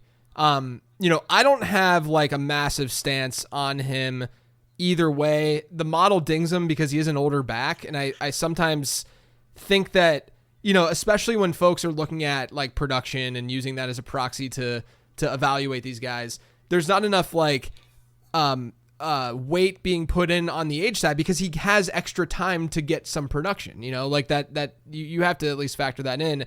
But what do you see from him to have him lower than, because some people, like I've seen RJ Harvey as high as like RB4 or 5 in this class from some people. So curious where you're at with him. Well, I mean, I would say this, again, it comes down to ball security. His ball security is on the cusp of unacceptable. So if he had, earned a better ball security score, he would have been at least in the rotational starter tier, which is where, above 80% or 80 points on my score checklist, which is where a lot of these backs where I've talked about like Caleb Johnson and Omarion Hampton and guys like that are, he'd be in that tier. But he's just below that tier because he's got some decent receiving skills again, for the most part. You love the Tariq Cohen type of quickness and explosion to his game, and you can see how he makes people miss. But to me, he's somewhere between like Tariq Cohen and Ito Smith in terms of what you're looking for. He could contribute, but you're not going to get much from him as a pass protector. He takes too many chances sometimes trying to bounce things outside that won't work as well in the NFL. It'll work once or twice in the preseason. People are getting super excited. It might even work early in the season. Defenses adjust a little bit. They ask him to be more disciplined. And then you're like, can you hold on to the ball a little bit better, my man? Like if he can do this. So it's there for the taking for him, but he's got some things to improve in it. The biggest thing is ball security. If he does that, maybe you're looking at him as your third down back or your space back who can give you big plays. And he may still do that now. It's just that, is he going to move beyond that and say, yeah, he was worth being one of the top 4 or 5 running backs in his class? Yeah. From a comp perspective on my end, he drew a high end comp. I mean, obviously this is from a prospecting perspective, but then we saw what he did last year, but the high end one was Chase Brown. Wow. And then Jordan Todman and Anthony McFarland were the other two. So like, it's like, I'm not quite to where others are with Harvey. It's just kind of I'm not really either way with him. So it's good to hear your take on that. All right, let's get to this wide receiver class. I know that we've been chatting a lot. I'm loving this though. Me too. And yeah, good. I mean, we don't write all this stuff so that we can just sit there and be quiet about it, right? That's what I'm saying. Exactly. All right, let's look at this wide receiver class though. On a scale from 0 to 10, how would you rate this class? Somewhere between a 5.5 and a 6.5. Okay. And the reason being is that last year's class was probably more of an 8 or 9. And some people might say it was higher than that. But I think that what we're seeing happening, I'm noticing with my scoring, is that over the past 3 years, I have like the franchise caliber tier, which is where Jamar Chase and Malik Neighbors belong. Then you have the starter tier, and that's where guys like Malik, where like Marvin Harrison and Ladd McConkey belong, and a lot of guys were in that starter tier last year. Yeah. But then there's this contributor tier, which is basically there's the contributor and the rotational starter tiers. Those are the tiers where you get these guys who in 2 or 3 years you think maybe they can grow enough to become a starter or a high-end contributor on an NFL team that might have fantasy value. Mm-hmm. That tier is like the big center of the bell curve. Okay. Sure. And it seems to be growing more and more each year for me over the past 3 years. It's expanding more. Now, proportionately, the higher tiers are getting a little bit larger too, but they're proportionate to the bell curve, in terms of how that's going. And what I'm noticing is my theory beyond that isn't that I'm scoring any differently. Can I give you what I think it is? Yeah, you tell me. Is it age? Is it experience with these wide receivers and them sticking around a little bit longer, maybe learning the game a little bit more? And then from your perspective, you're viewing them and watching them as they are, and they're maybe not as inexperienced as they otherwise would be? That may be part of it. It may well be part of it. And part of what you mentioned is probably where I'm going to expand a little bit more, is that because of more 7-on-7 football, more flag football, more coaches at the position who these guys get access to early on, because now the college game is a professional environment in terms of money. Sure. Now you can afford to pay some of these coaches. And in high school, maybe you can get some of these guys and so these guys come in, or in the NFL, they know more techniques about how to release from the line of scrimmage, know more techniques about how to run routes. The thing is that they know enough that they've got more tools in their toolbox. And so when I'm scoring, I'm going, well, I'm seeing that, I'm seeing this, I'm seeing that. And so they're getting some value in my evaluation that they know the technique and sometimes perform it reasonably well enough to get results.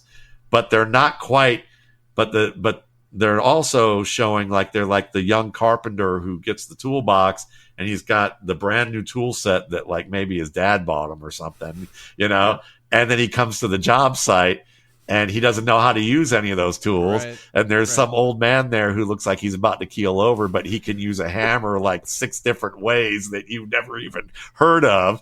And he's getting and you're sore that by the end of the day, and he looks like he barely made the effort. And he's just like doing stuff. You're like, this should be on YouTube, like somewhere, Yeah. And so that's what happens in the league. Is I think what's happening is that the now I have more guys than ever who could be good, but the likelihood of them getting there is low because they don't have any real craft to how they're delivering it. And in order to get to the higher tiers, my criteria says you have to show the craft to win these certain things. To get into the middle tiers, it shows you have to demonstrate at least a certain number of skilled movements that are used to win these types of things. So I think that's the deal, is that the baseline level of skill to be a contributor has there's more players meeting that baseline, but they're not getting over that.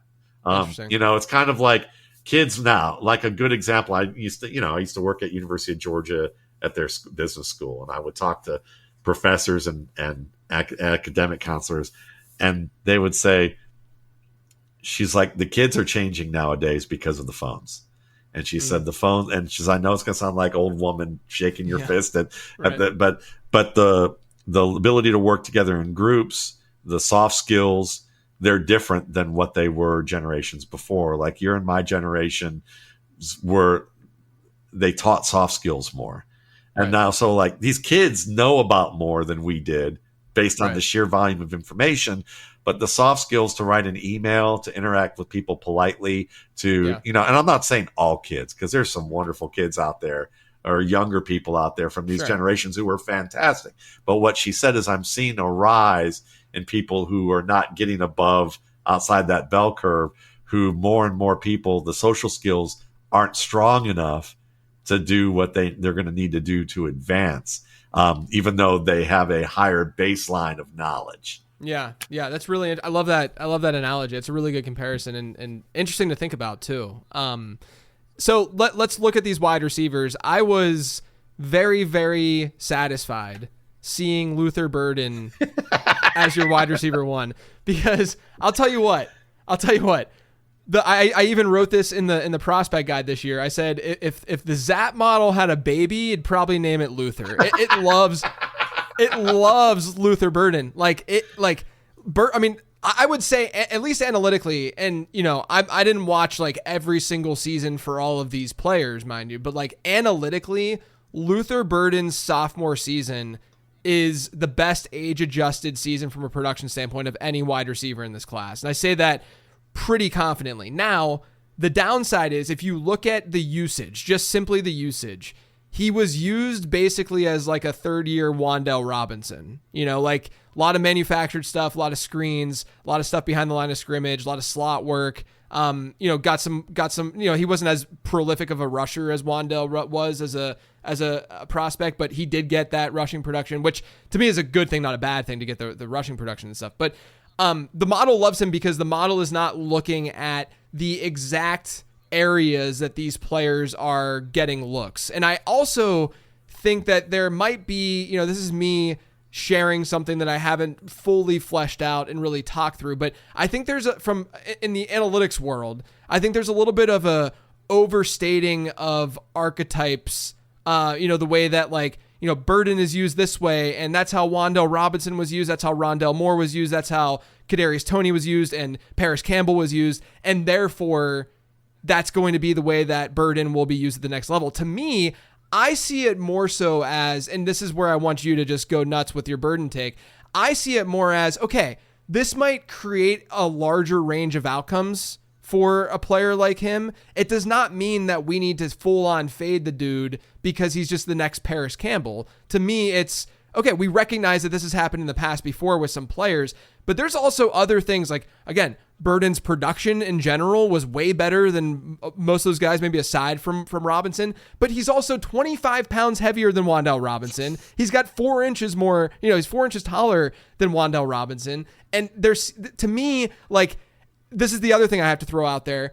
I was texting our mutual friend, Matt Harmon, while I'm writing the prospect guide. And I always liked, when I get the comps of certain players, I like to just text him and say, does this make sense? Is this logical for what? And the Burden comp that came out, this was back in early February, was Brandon Ayuk.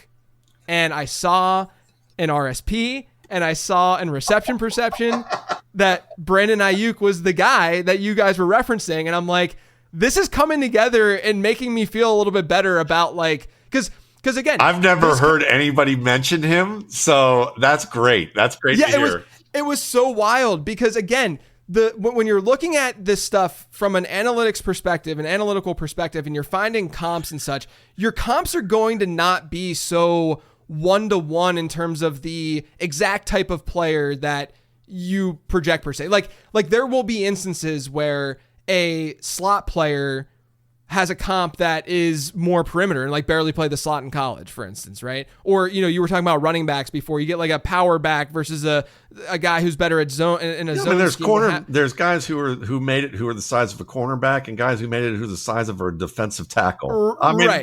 Right.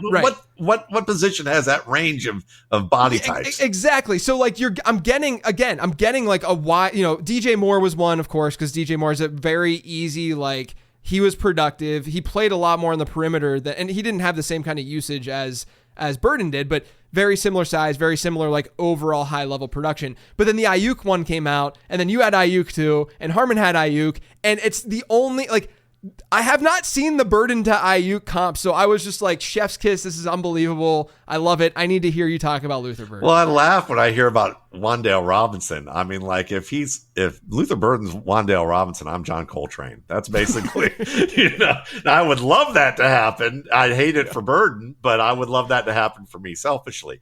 But when you look at Burden's game, the other thing about Brandon Ayuk that I find interesting is that I don't have numbers to support this, but just from eyeballing it, I remember evaluating Ayuk and going, he runs slants, he runs crossing routes and over routes, and then they do play action deep and screen passes. He's not much of a route runner, or he wasn't used a lot that way. Exactly. But he became one of the better route runners in the league.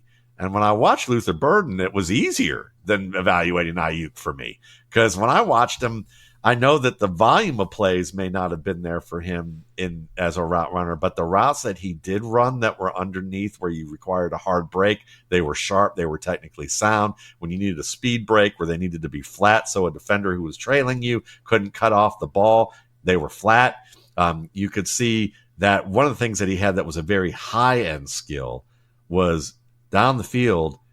He could work his way down the field when the quarterback needed to break the play and abandon it and go off script. And he could bait defenders into one direction and uncover late, and the quarterback and him be on the same page. These are the types of things that Ladd McConkey did really well. And when you saw it with Justin Herbert last year, there are a few plays where he uncovered in the end zone and Herbert already had the ball coming out just as he uncovered. That type of communication with a quarterback is really what you need, and he has that ability.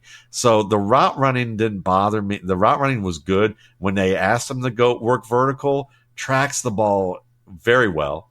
And then you have what are called jump up and throughs, which are the technique that wide receiver coaches use to talk about when you have a back shoulder play or an underthrown ball, even not that's unintentional.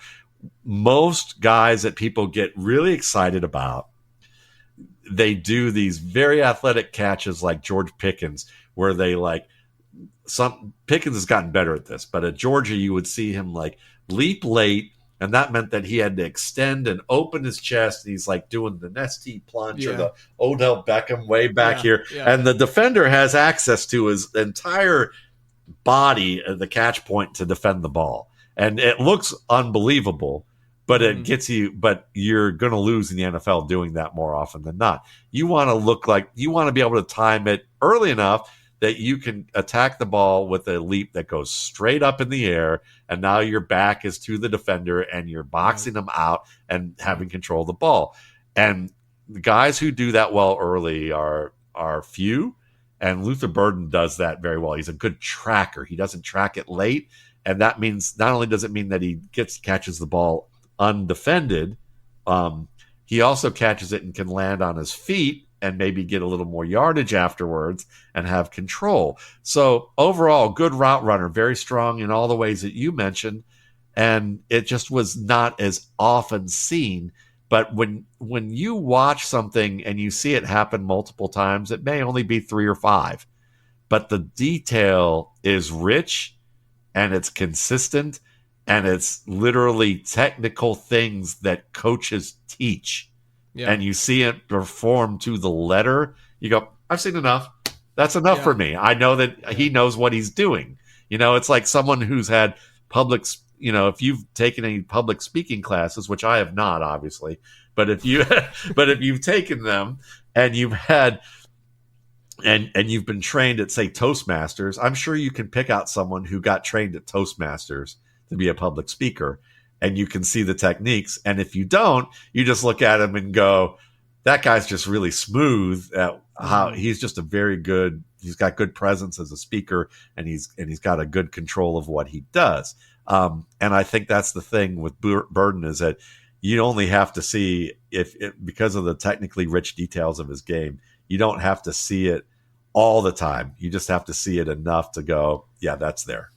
So you, from a projection standpoint, you see him inside out in the NFL, or do you think that he'll be more slot in the NFL? I think he can do both. So I don't think it matters at this stage. It just, we'll see where he lands for that to go. The only thing I've heard, and again, this is the stuff that neither you nor I can really put any stake in, is rumor that he's a bit of a wide receiver in that sense of a personality, which is the risk for all these guys.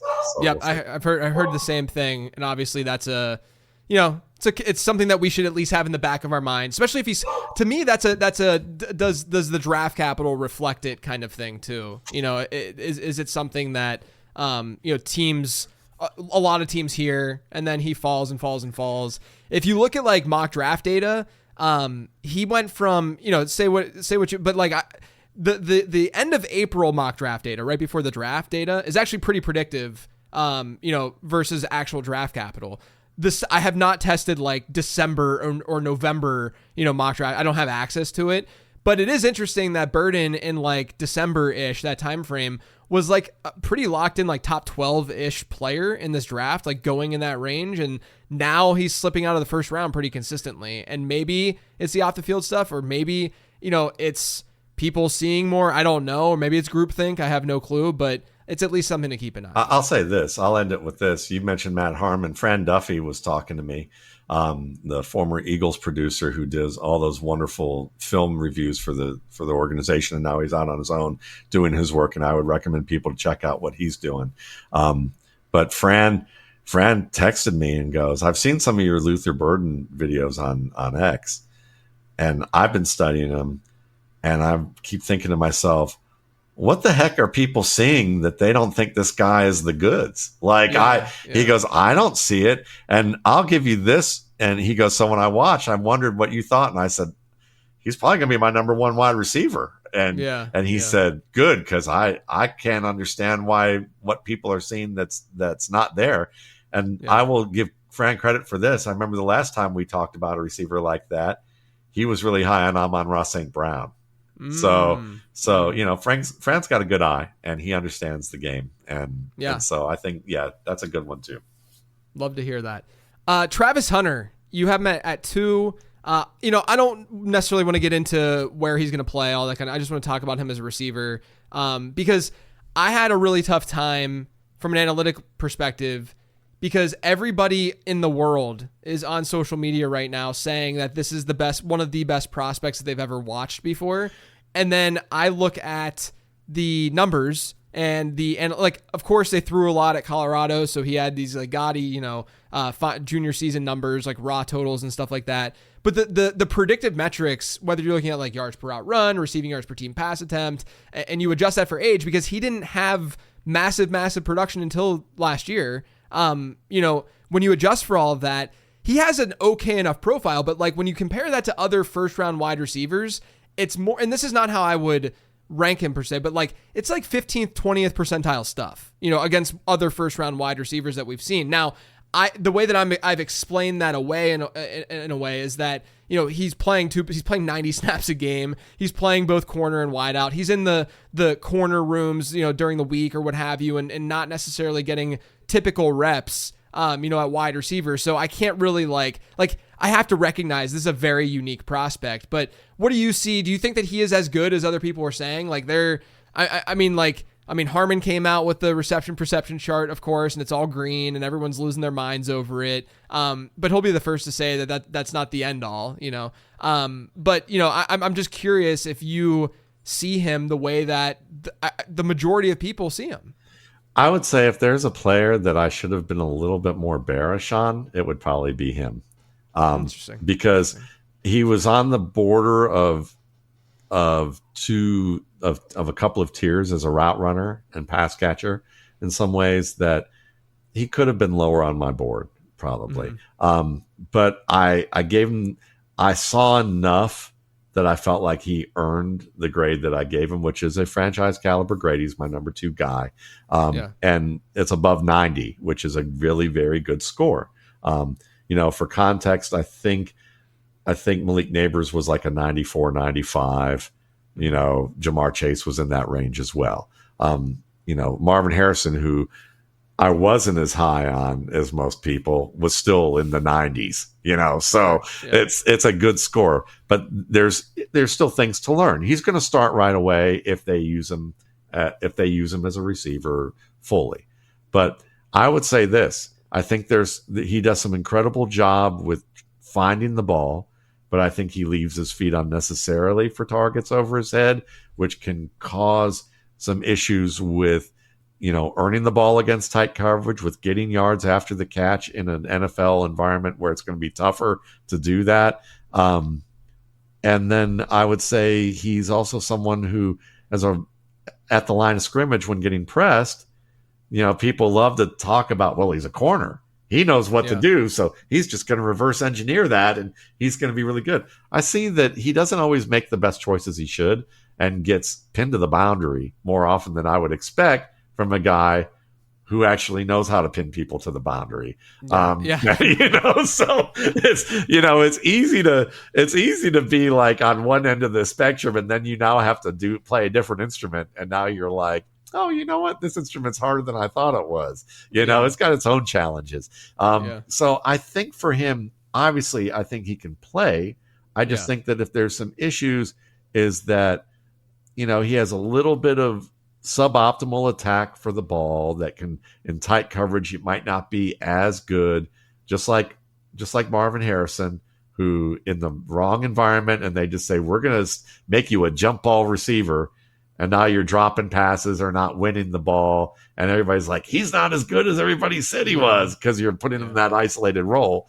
That could happen for him. Or if they just say, we're going to make you Mecole Hardman, and you could say, well, you're putting, you're basically putting, Ritz-Carlton's on Baltic Avenue you know, but because of the property value, you still can't charge Ritz-Carlton rates basically on where you are. People aren't showing up to stay in that hotel because the neighborhood sucks. You know, so that could happen to Hunter, but I'd say, yes, there's a chance he can be as good as people are saying.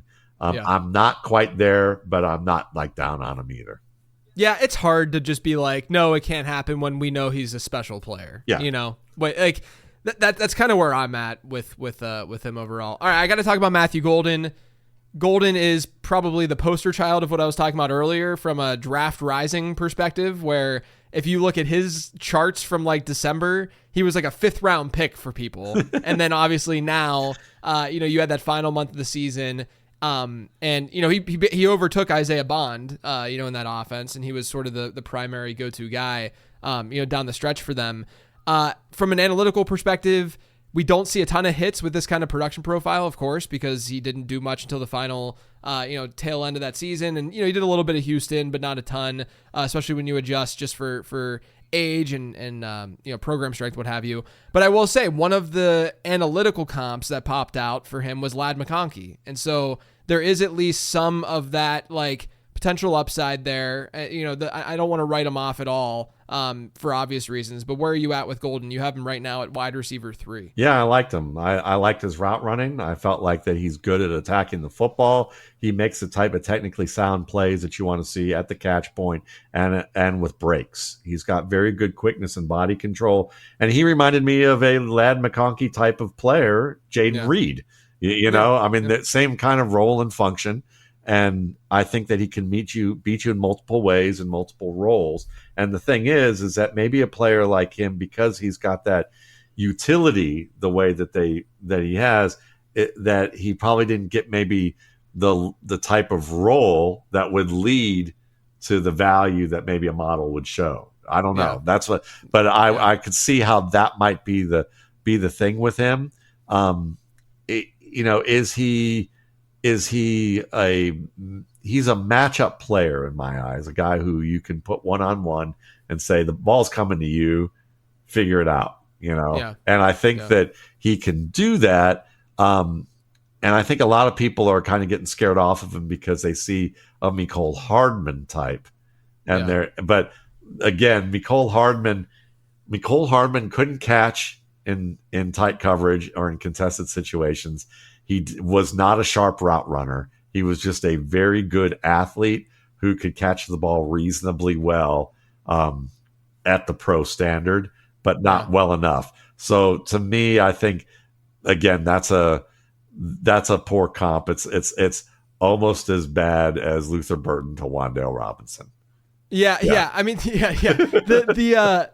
Hardman, I would agree. Like, I think Golden's a much, even analytically, even with like the weird production profile and the weird, even just, we could say usage because they weren't targeting him at a high rate. You know, he looks better. I mean, Hardman was like red flag galore from an analytical perspective. And I don't know about you, but from what I observe of Texas, they seem to be a very, you know, high powered football organization, but seems to throw everything up there to see what sticks, because they seem to be a very inconsistent offense that was like, this isn't working. Let's overreact to this. Let's overreact to that. So I wonder if that's part of it. And also Isaiah Bond is another guy I heard who is maybe not, has a little bit of that wide receiver diva thing going on. Yeah. Steve P and Sam Monson were talking about Isaiah Bond, who we'll get to now, with off the field issues, and Steve mentioned that he is on the Jermaine Burton spectrum in terms of it being potentially that bad. We know, you know, in these situations it can go better. Players can change. You know, you can your mentality can shift. But with Burton, obviously it went the wrong direction last year. You could argue that's the main reason why, you know, things went the way that they went for him. But you have Bond right now at wide receiver 4. And I have to say, my prospect, the Zap model liked Bond because I think that if you look at the production and from like a raw perspective, it doesn't look like that fantastic. But again, it adjusts for program strength, it adjusts for age. Sophomore year production is usually pretty telling. And when you adjust that Alabama production for age and for program strength, like it starts to look a lot better. And he also, did things in non-typical wide receiver. Like he was getting rushing work and stuff like that, like getting end around type stuff, and wasn't just simply playing the wide receiver position, which is a signal of talent. If a coach is trying to get them the ball, he's probably a good playmaker. So what do you see with Bond? Is he just a field stretcher at the next level, or do you think there could be more there? No, I think he's a very good route runner, actually. He's another one where at the top of his stems, he accelerates into the top of that stem and then breaks back towards the quarterback or across the field with very good route technique. So he uses that vertical skill like a bully pulpit to be able to dictate his other routes. And that's something you want to see. On top of that, he can catch the ball over the middle. He can be a tough receiver in that realm. He has a couple of areas where maybe he clap attacks or doesn't see the ball as well as he should, but they're minor and isolated that I don't think are going to be massive problems for him overall. And that acceleration that he has there's not a receiver in this class who you watch the acceleration with the naked eye and the first time you look at it and go, oh yeah, that's a gear. And he has that. So I think overall, like guys that I considered him to be, in the range of like someone who I didn't really compare him to, but I could see how like Jalen Waddle is kind of in that realm of, but I thought T.Y. Hilton, I thought, the tier he'll never attain is probably Isaac Bruce. Guys like that, he's like, if Marvin Mims actually had like enough wide receiver tools in his toolbox that he knew how to use, and Sean Payton didn't have to like retrofit him, that he might be Isaiah Bond. You know. So if Bond can figure it out. I mean, like I love Burton last year, but I don't grade off field. Because you never know. Yeah, I like Burton too. Yeah. So, and you can see the flashes, like when he's on the field and he's doing what he's supposed to do. You're like, oh yeah, I can see why this kid's good. But then you also hear the stories and go, let's hope and pray that he grows up. Yeah, I think draft capital will go a long way for Bond because of that, and there's a recency bias now with Burton. So if a team does go after and get Bond, then we know we'll feel a little bit better if he is a round 2 or late round 2 and into round 3 kind of player, as opposed to him just falling and falling and falling. All right, Tet McMillan, he is now that Golden's kind of surging, but Tet McMillan's been right there with him as the consensus wide receiver 1. I've had some concerns because people have said that he's Drake London. I've seen, like, in my opinion, Drake London was a better prospect. I've had Tet in more of like the Cortland Sutton mold, or T. Higgins to a degree. Where are you at with Tet? I see, you have him wide receiver 5, which is technically lower than where consensus has him. For sure. I came around on Tet a little bit more, but for a while, like the way I score, what usually happens is I find all the little nitty gritty details before I see all the broad stroke stuff that gets their score higher. So what can happen is, or it just all comes together early. Like it just depends on how detail rich each rep is, So, so with Tet, for a while I would have said to you, Cortland Sutton is a really good comp for that. And I could see how if it doesn't work out for him really well, he's like what Cortland Sutton was before Sean Payton got here. But I think I see him as probably a better inside out receiver than I see him as an outside guy, though I think he can do it. And I like your mentioning of T. Higgins and Mike Williams type of players who can win the ball. He can win the ball, and he has a great skill with that. I do think that there's some potential there that if he can get better with his releases and have a better plan before the snap to know what he needs to do to earn that separation, I think that he has enough there to do well. And he does clap attack a lot of targets that I don't want to see a guy do, which is what Cortland Sutton was a master at. He is a clap attacker for sure, where he fights the ball more often, but he gets away with it. But I would say he's probably more on the range of what I saw Nico Collins was coming out. I I think that there's potential for him to grow into what Nico Collins has become. And so that could be excellent. He's definitely a guy that I think can start right now, but I do think that it would be best if he was opposite another good receiver. If he's going to have to be the main man right now, it might take him a couple years to really develop, and you better hope that there's like a veteran on the team that can be helpful to point him in the right direction about routes and separation. Yeah. Emeka Egbuka, you have a wide receiver 9. Do you see him as sort of just being a decent slot at the next level? One of the comps that popped for me is probably one of the closer ones within the database was Robert Woods. I think others have said that as well with Egbuka, but is there a hesitation from a ceiling perspective, like in terms of production at the next level, fantasy production with Egbuka, if he's more stapled to the slot, if you will? I think the upside of him being like a high-end wide receiver 1 in fantasy or even a top 12 guy on a regular basis, I think that's too high of an expectation for him. I know that there are people who say, go look at his past tape, and you're going to see he's a lot more versatile on the outside. And I think he can be, a Jackson Smith and Jigba type of talent. Right. I've had some colleagues say that. I didn't see that. I saw more of he's at his best in space. He's at his best on slow developing routes, working over the middle of the field, and a lot of crossers and over routes and things like that to get downhill. I think it's just that maybe he's in the same city of Puka Nacua, but not in the same neighborhood in terms of, he doesn't always use the best attack of the ball.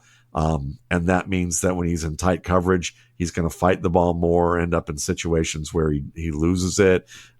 He has, his timing routes lack sharp detail. So he's one of those guys that just, again, if he's not getting clean separation off the line and he's going to have to win in a tight environment, I don't think that's the strength of his game. So he'll do it, but he's not going to do it well enough that a team's going to go, that's our number 1 receiver. And on 3rd and 15, when everyone knows it's coming to, it's going to go to him. That's not the guy we want it coming to. Yeah.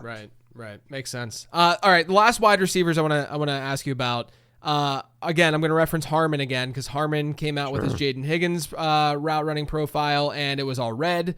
And then everyone freaked out, and so he had. And I'm gonna, for the record, Harmon's coming on the show in a couple weeks to do our yearly wide receiver discussion. For me, Higgins was actually the guy who most closely analytically looked like Nico Collins, but he also had like a Cedric Tillman-y. You could put Keon Coleman in there as well, from just an analytical perspective. And then Harmon came out and did say that he sees Higgins as more of that power slot, which is what he put Keon Coleman in last year. Right. And I think rightfully so after seeing what Coleman did, after year 1. But then there's also Jalen Knoll in that same offense at Iowa State, who I really liked. Yeah, me too. I just a lot of versatility. His top comp for me for Jalen Knoll was actually Randall Cobb. Just again, all analytics based, but someone who, Jalen Knoll was so interesting because he had 1 year where his ADOT was like 3 yards. And then he has last year where he's getting down the field more frequently than Jaden Higgins was. And he played all over the place. He played special teams. He was getting some rushing work, like that kind of dynamic. And then obviously he just destroyed the combine. Like from an athletic testing standpoint, he was, not that I care that much about it at wide receiver, but he was a freak athlete. And so to me, Jalen Knoll is just really interesting because he seems very dynamic, can do a lot of different things. Higgins seems like maybe the more prototypical X that would be in this class. If you could find one guy, maybe that would be the guy that could just be that.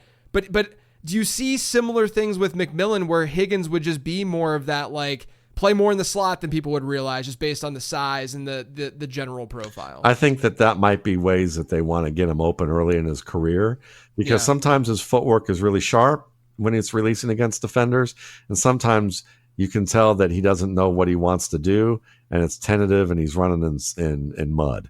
You know, so it's really more of about having a plan and understanding what the plan should be and developing that. It's funny how you have more of a Nico Collins for him, and you had more of a T Higgins for Tet. I have more of a T Higgins, Mike Williams. So it's funny how that goes, but we're at least in the same ballpark. Like, it's just a range of a spectrum for those guys. But these also, to me, like, these are the guys for the most part that are like sort of the, let's see if they can develop into true X's at the NFL level. There's not a ton of this archetype in this year's class. Yeah, if there's one, I'm going to talk about them later. But in what we're going to talk about a little bit later on here. But I would say, with Higgins, I think that he's someone that what he's doing, what he can't do, he should get better at. And when you see that when he knows what he's doing, he's quick, he's got that explosive ability, and he can use his size, strength, length, and quickness in those areas. You feel better about projecting that the areas where he doesn't do it well, because it's just a matter of learning the technique, as opposed to not having any technique whatsoever. Yeah. So not if, but when. Yeah, good way to put it. And then with Jalen Knoll, do you think that there's a possibility that, that this is like an Amon-Ra St. Brown-ish situation where he's that dynamic and could maybe play a little bit more on the perimeter? Because he's pretty heavily used in the slot at Iowa State. Now, obviously, you're playing with Higgins, and that's going to force your hand a little bit. But did you see enough that he could be more than just that at the next level? Yeah, I think so. You comp Matthew Golden to Robert Woods, and I would say Robert Woods and Amon-Ra St. Brown in their prime are probably very similar types of players. You could put them outside. You used them a lot in the slot. It's just that Woods languished with Rex Ryan in Baltimore for a little while, and I'm not Baltimore, but in Buffalo for a little while. And then with Knoll, I think it's a similar type of thing. I have like what people hope Johnny Mechie would become. I think he's the discount Matthew Golden. Like he's the guy that might give you just as good or better of a career than Golden, but you can get later. And so, excellent stop-start skill, reaccelerates really well. I've seen him work well in the middle of the field. He had a compelling young quarterback for a year in Hunter Deckers at Iowa State, who got banned because he decided to go on to DraftKings that his dad put on an account for $15, and then he played a parlay and ended up getting banned from the NCAA and was at Iowa Western last year. But he was featured on ESPN, and I didn't study him for the RSP because it was a little late, but I watched enough to see if I should have studied him, and I definitely should have studied him. He definitely would have been at least in the top 7 to 9 of my 12 quarterbacks. There, he could fit the ball into coverage really well, and so he made a lot of pro caliber throws, and Noah was on the receiving end of many of those. So you can tell that he's got the skill to operate in traffic. And the only thing that I would say with him that he's got to work on, and it's got to get straightened out pretty early, or he's going to lose playing time, is that sometimes he doesn't know when to stop and settle and when to continue running. He gets confused by the cut. That means he's not sure whether he's running against zone or man. And the quarterback got to be on the same page with that. Yeah. All right. We've been talking a lot. You've been talking a lot. I'll just give you one more question, and this is very open-ended. So you can give any take that you haven't been able to give throughout this, talking about these running backs and wide receivers. We're not going to get to the quarterback and tight end stuff totally. But if there's one potential like late round, maybe undrafted pick at any of these fantasy football related positions that you think more people should be aware of, give me that player. I'm going to give you Isaiah Nair of Nebraska. Okay. He started. Wow, nice. Yeah, he was about 6'4", 220, somewhere around that range, around a 4.4 40 at the combine. Now, you would have heard of him if he didn't tear an ACL at Texas when Steve Sarkisian recruited him out of Wyoming, where he was destroying everybody at Wyoming. And then he came to Texas, and Sarkisian was preseason going, listen, I've got a receiver tandem in Isaiah Nair and Xavier Worthy. we're gonna rule our division with these guys. And then he tore an ACL, and then it took him a while to get back on track. But he's a big receiver who plays to his size. He has good speed, who can win vertically. He wins over the middle just fine. He can run after the catch. He would have been much higher on my board if I could have seen instances in all the tape that I watched, and I watched everything I could find, and I had access to all his film. I watched it all, and I didn't see any instances where he had to like navigate traffic, where he had to show patience or creativity, or where he had to run through people, or anything that would have given him a higher score. Because I would presume you could, when you evaluate people like I do, the question you have to answer is, do I presume that he can do it and give him credit, or do I say you've got to prove it because I haven't seen it? And I've gone for you've got to prove it because I haven't seen it, because I don't want to project things that aren't there to that degree. So I didn't see stuff. He could have easily been a top 12 receiver on my board, but he was like 20th or 21st or something like that. So I wouldn't be surprised if he ends up being like a 5th or 6th round pick or undrafted, and people go, who is that? But when you watch his game, the other thing too is I think he wanted to raise his draft status because he tried very hard to get another year and so he could come out next year and get another year of eligibility. And he went back and forth on it. And then I think he ran at the combine and did well, and he said, "I'll screw it, I'll go." Yeah. That's a good name. I feel like that is not a name that I've seen get thrown out. I mean, I wrote his profile up and stuff, but I have not seen that name get thrown out there. So I like the uniqueness of it. It's great. Well, cool. It's awesome. Waldman, man, this was awesome. I mean, I love like this is now it's officially a yearly thing. Yes, right? I hope so. For sure. Did it last year, now did it this year. Let everyone know where they can find RSP, everything they get, and where they can find you. Sure. You get a pre-draft and post-draft publication. The pre-draft is humongous. You can, if the beast is King Kong, then the RSP is Godzilla. Okay. Yeah. I don't know who won in those, and we're not trying to proclaim one's a winner over the other. Dane does great work. But, you're going to get 1,200 pages of prospect profiles, rankings, and breakdowns of my process in transparent ways that are hopefully entertaining. I try to make them as such, and everything's bookmarked in a PDF and very navigatable because I have bookmarks up the wazoo, so that you can go anywhere and choose your own adventure with it. But you're going to be able to see how I break them down against each other, how I look at these classes historically, what trends are happening with each position, and you get these detailed takes based on what I see on the field. Quarterback coaches have used it. Wide receiver coaches have. I've worked with Drew Lieberman, who's worked with guys like Andre Yosivas, Dontavian Wicks, Julian Edelman, Mohamed Sanu, guys like Olamide Zacchaeus. He's worked with a lot of guys like that, and I've learned a lot, applying my technique to guys like that, to that position. It's one of the most, Dane's and mine are the two most purchased draft guides by NFL scouts as an outside resource, according to guys like Alex Brown. So that's the pumping it up of it. You'll be pleasantly shocked at what you get. And then I give you a fantasy take, more fantasy oriented takes, short term with fit based on the post draft, where you get the 2-page long cheat sheet that gives you sweet spots of where you should draft them relative to me saying, I like this guy better than most folks, or I like this guy less than most people, so that you either let them fall to you and know when to take them if you get them, and you'll know, like you'll look at a guy and go, well, Matt obviously doesn't want me to touch this guy.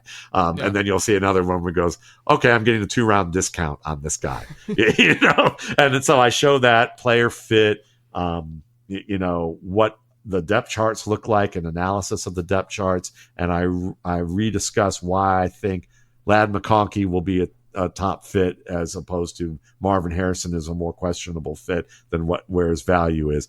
And you get all that for $21.95 at mattwallman.com. And then I do newsletters each month, that update you on the 2026 class and thoughts like that. And I do projections and rankings for Dynasty as a separate product, where I give you all the answers. I do projections for every team and every imaginable player, and you get a a cheat sheet that's got about somewhere around 350 players on it that I rank and update throughout the season so that you can kind of see where my values are with them. But I don't give much commentary there. I'm like, if you just want the answers, there's the answers, but you're paying more because all the work that I do up front is for this cheaper product that I want people to see.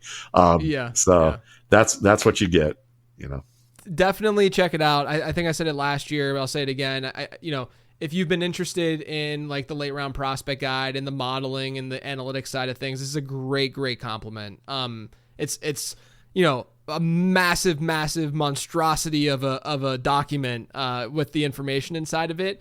You will be very, very happy with the purchase. So definitely check it out. Go check out the late round prospect guide. Please go get that. Let me, if I may interrupt. Yeah, and just of course. Because I'd rather blow the horn for you on this end and say, because like between you and Harmon, like guys like what we do independently with this type of stuff, we're giving you and it is very complimentary because you can see where we like this whole show, where we differ and why, and you can see the process and how that works well. So with what you do so well with the modeling, and again with you get historical factors that go into that give you a much more clear-minded idea of like, when should I take a risk? Right. Is this a risk that's worth it to me? Or should I just hold back and go, I really like these shiny, bright toys here, but maybe for the betterment of my team, maybe this is where I should head.